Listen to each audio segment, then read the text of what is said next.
Stop recording video. Stop recording video. There we go. Right. Hi everybody.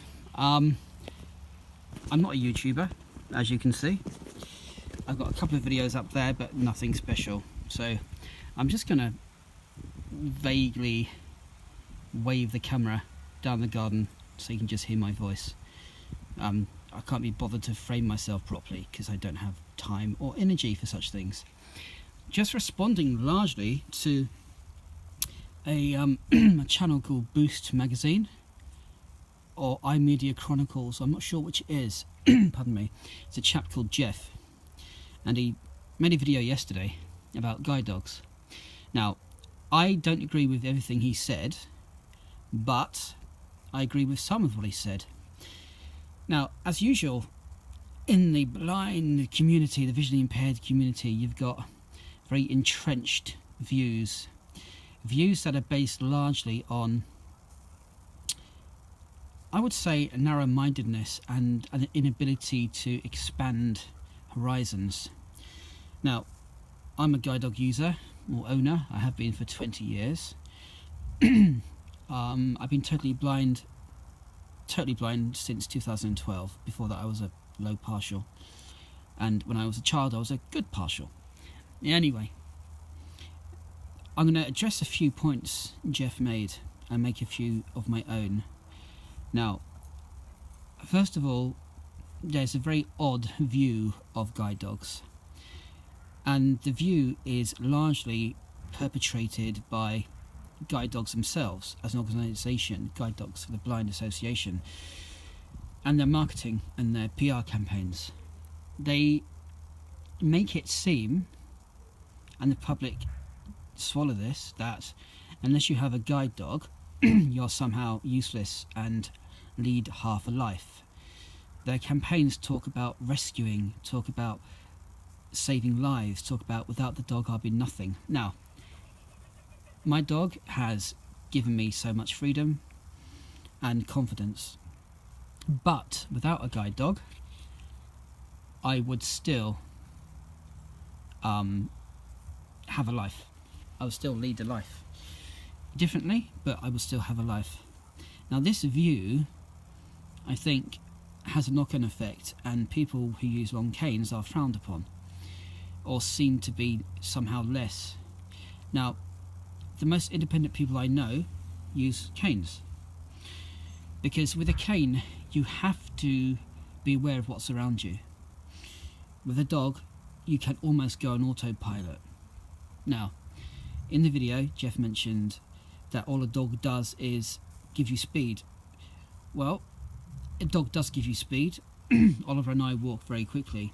However, that isn't all they do. They do help you find things, locate things, shops, crossings, etc. So they do more than that. So I don't agree with that point. Access was mentioned as well. I think it was commented that dogs shouldn't be given access to restaurants, etc. I again can't agree with that, because it's almost like saying don't bring your wheelchair in. It's the same kind of argument. You know, a dog is a dog, of course, but the point was made that guide dogs are different, so therefore their training is different, and therefore they are able to go into places that pet dogs can't go into because of behaviour, etc. A number of points were made, some of which I won't tackle because it's not necessary. Small points like a dog should always be harnessed up. Well, that isn't the case. If I'm in a meeting for a long time, I would take my dog's harness off so he's comfortable. I agree though that some guide dog owners are poor, some guide dog owners are very poor. I can foresee a future where totally blind people will use canes and partials will use guide dogs, purely because it seems that because of the guide dogs policy, their desperation to pump out every so many partnerships a year, the criteria has become so wide that even if you have a spot of conjunctivitis you can get a guide dog. More and more people with more and more eyesight get guide dogs, and I personally don't understand this. I find it insulting that people who are totally blind have to wait longer than partials purely because it's easier to train a partial and a dog for a partial. It's an easier job, therefore they can pump out more partnerships. I know blind people who are waiting 18 months, 2 years for a dog, and partials who wait a very short time because it's easier to match them. Now, when I had my first guide dog, I thought that you have to be blind to have a guide dog. For ages I thought I had too much eyesight, but actually, compared to some people, I had little eyesight, because people nowadays have a lot of eyesight. It's not an urban myth to suggest that people with driving licenses have guide dogs. That isn't an urban myth. It's known, it's true. I've met people with driving licenses with guide dogs because they have night blindness. So guide dogs have turned into a right, not a privilege, which is a real problem for me. They're almost a throwaway commodity. There are too many of them, which does create ambiguity within the public, very massive ambiguity. Also, technology was mentioned. Well, I would argue, as a guide dog owner, that it's easier to use an app like Blindscope with a cane than a guide dog, purely because with a cane you're concentrating on what's around you, you're learning what's around you actively. With a dog, you're concentrating on the dog's behaviour and stopping at curbs, etc. I personally think it's easier to use an app with a cane than with a guide dog, although I've known many guide dog owners who would disagree, but it's just my personal view that with a cane you actively learn routes, whereas with a dog, to some degree you can go on autopilot, and that means that if you're following an app, following sat-nav instruction, it's harder to do. I don't think technology can take over completely. I don't think that at all. I think there'll always be a place for a guide dog, but I do think that guide dogs as an organisation needs to consider their direction, consider their forward travel and their client group. It is pets for partials at the moment, and it is insulting when people who need a dog because that's their chosen, their preferred mobility aid, have to wait so long, and people who have partial sight and can use a simple cane, or in some cases no cane at all, get dogs quickly. That is insulting to blind people. It shouldn't be a them and us. It shouldn't be cane users versus guide dog users. It shouldn't be that. It's not a polar argument. However, the argument does polarize. As soon as you go on Facebook into a visually impaired group and you criticise guide dogs as animals or as an organisation, you're shot down, you're trolled, you're insulted. I've been hounded and insulted because I have suggested in the past that partials have priority, and partials jump up and puppy walkers jump up and get all offended. Righteous indignation drips off them.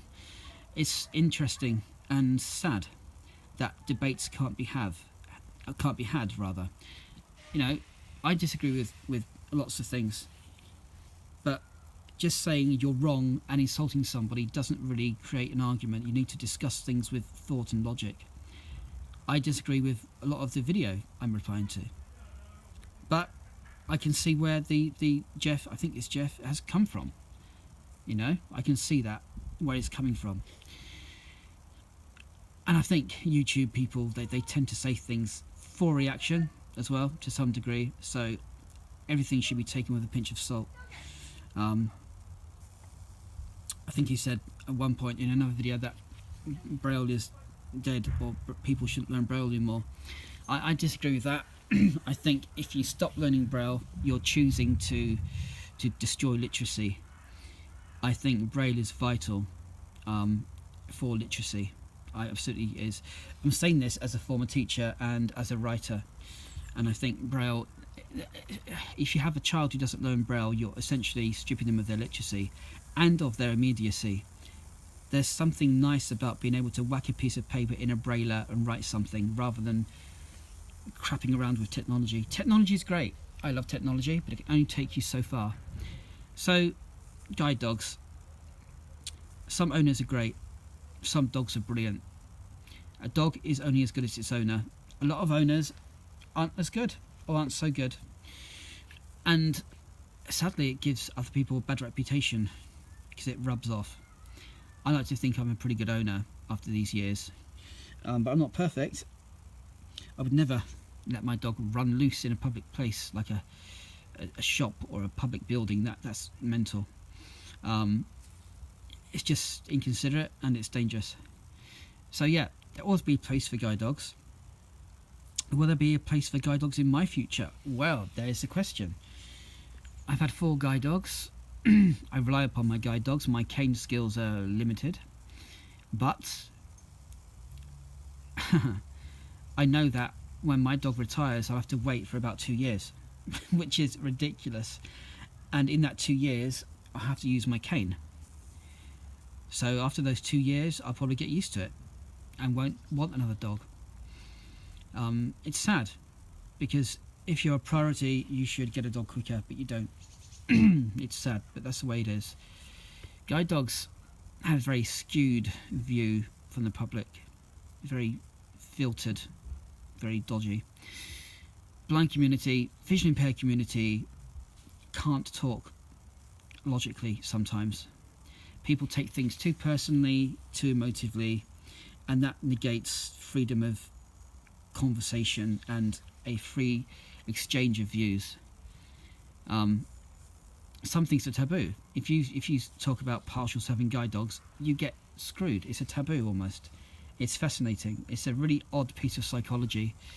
When you get a group of people, the dynamics shift and they tend to jump on the individual whose view they don't adopt. So, interesting video from Jeff at Boost magazine, I think. Do I agree with it all? No. Do I respect where he's coming from? Of course. He's a totally blind man, has been for 30 odd years. He's not somebody who's a pseudo blind person. He's not a partially sighted person who calls himself blind. He's a blind person. He's used a cane for years. Fair enough. You know, great. I'm a blind person who's used a dog for years. Doesn't make my mobility worse than his or his better than mine. It makes our mobility different. If I used a cane tomorrow, my mobility would be rubbish. If he used a dog tomorrow, his mobility would be rubbish. It's what people prefer. I think there should be fewer partnerships. I think they should just give dogs to blind people. I think they should give cane training to partially sighted people. And I think people should decide what they want. If it's technology plus dog or technology plus cane, it's fine. But I do think there's a problem in the visually impaired community and within guide dogs and within the public's perception of guide dogs. That's all I can say. Stop recording video. Button.